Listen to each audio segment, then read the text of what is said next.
Hey everyone, this is Rich. It's Thursday night, and welcome to Cheap Red Wine, the video program in which I have a sip of cheap red wine and talk about something. So here's my sip, and now I'm going to talk about something because that's what I do.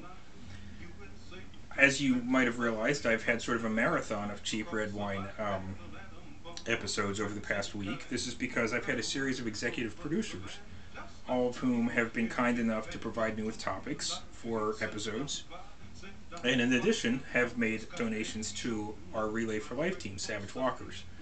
Relay for Life is tomorrow here in Phoenixville, and I do appreciate the help that everyone has given us for the relay.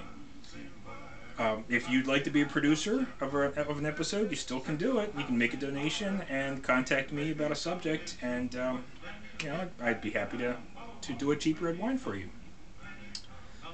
This week's, or tonight's, executive producer's name is Edward Whitelock. And Ed is an English professor. He lives in central Georgia with his family. And he is also the author of the book Apocalpyse Jukebox, The End of the World in American Popular Music. This is my copy of the book, autographed by Ed and his co-author, David Janssen, who is also a professor down in Georgia. I've never met Ed in person. He's one of several online friends that I have. And I think that Brian, who executive produced last night's Cheap Red Wine, and Jason, Tommy, going all the way back to Mark and Kevin. I've known a number of people online. I've met a number of people online. Used to be that was a strange way to meet people, but I think we're all a lot more used to it now, and it's just interesting who you meet, and it gets to the point where you don't even remember how you've met up with certain people or the connections that people have with each other. I can tell you that Ed and I have a connection. He grew up in Upland, Pennsylvania, which is where my grandmother lived when I was growing up. So it's quite possible that Ed and I may have passed on the street down in Upland at some point in time. Who knows? So, Ed's suggestion for my Cheap Red Wine episode was that I talk about his book, Apocalpyse Jukebox, The End of the World in American Popular Music. And while some of you might say to yourselves, well, that just smacks of something, the executive producer having you do an episode on his own book, I'm okay with it, really. I am, because, first of all, he made the Relay for Life donation. He has a special offer for you, which I'll get to in a minute. And he and David Janssen have written a heck of a good book here, which I probably would have talked about at some point anyway. So there you go. Apocalpyse Jukebox, The End of the World in American Popular Music. You might be asking yourself right now, what is it about? Well, I'll tell you what it's about. It's sort of a social history of how popular music has sort of been obsessed with the end of the world ever since it's the inception of pop music, and how apocalyptic thinking in the United States has influenced popular music. It's a scholarly book, but it's a fun book too. Ed and Dave go back to the 1830s, and they describe the Leonid meteor shower in the 1830s, and how that meteor shower, which was apparently one of the most spectacular in history, influenced a whole wave of apocalyptic thinking, which sort of had a domino effect in American society for decades to come.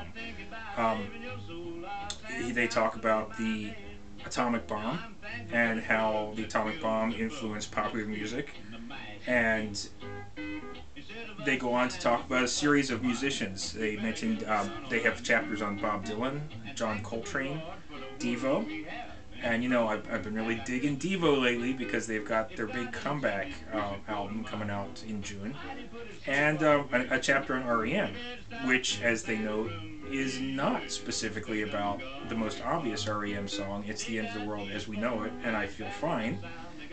That's the one that has the apocalyptic title, of course, everything, but they focus on Murmur, the REM's debut album from 1983, which is interesting to me because I've been a huge fan of Murmur since 1983. without ever really knowing what it's about. So it's interesting to read somebody else's take on it. So, Apocalypse Jukebox, I would say anyone who's interested in American popular culture, in the history of the atomic bomb and how it affected society. There's a chapter on Harry Smith, who I mentioned in my last video, who put out the Anthology of American Folk Music in the 1950s. Just a whole bunch of really interesting. Each chapter kind of exists as its own separate entity, but it also builds up into a really compelling book and just an interesting book.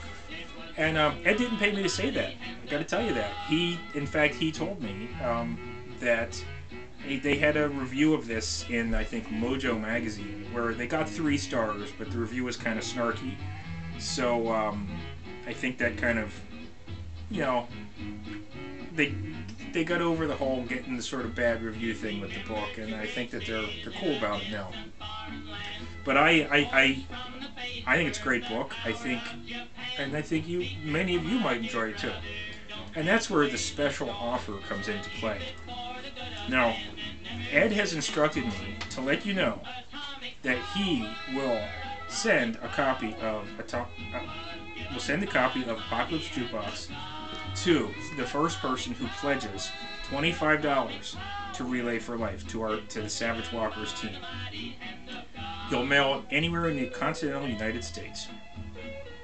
So, all you have to do is go to the Savage Walkers team page at the Relay for Life website, and that's www.relayforlife.org/ and then PA Phoenixville, one word.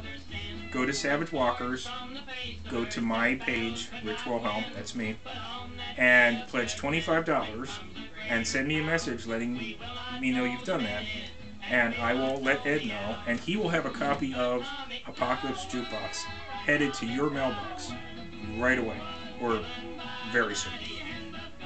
And you'll appreciate it too. You'll enjoy it. And I might also suggest, while you're reading the book, if you can seek out the music I'm listening to in the background. This is a CD called Like an Atom Bomb, Apocalyptic Songs from the Cold War Era. I bought this CD at the International Spy Museum gift shop in Washington, D.C. several years ago. And it's a great collection of songs that were made in the 40s and 50s that were highly influenced by the atomic bomb, such as Jesus Hits Like an Atom Bomb, Atomic Power, When They Drop the Atomic Bomb, Atomic Telephone, Atomic Cocktail. You get the idea. Great set of songs to listen to while you're reading Apocalypse Jukebox. Alright, that's it. I'd like to thank Ed Whitelock for coming up with a great idea, for writing a really cool book, and I'd like to thank you for watching, and as always, thanks for your support.